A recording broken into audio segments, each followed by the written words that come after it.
Yang ni leg press jenis yang agak orang panggil horizontal lah. Dia tak ada angle betul sangat. Okey. Ni mungkin okey, sesuai kot untuk orang yang ada rasa tak selesa dekat bahagian lower back, mungkin okey lah kot.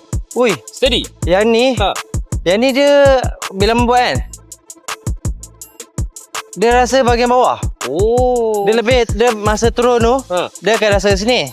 Kat quadricep. Bila kita tolak tu belakang lagi, dia dah start rasa kat bahagian punggung kita.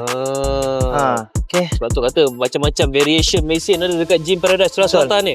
Tapi kita boleh target juga bahagian quadricep. Kalau kita punya kaki kita tu tak naik atas, so kita letak dekat bawah. Letak kat bawah.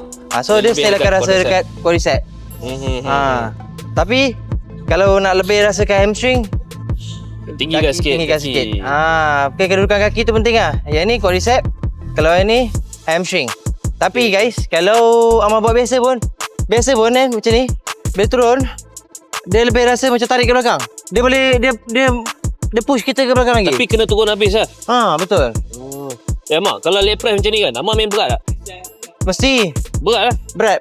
Progressive overload. Maksud dia tambah. Makin lama kena tambah. 8 rep, 10 rep, 12 rep.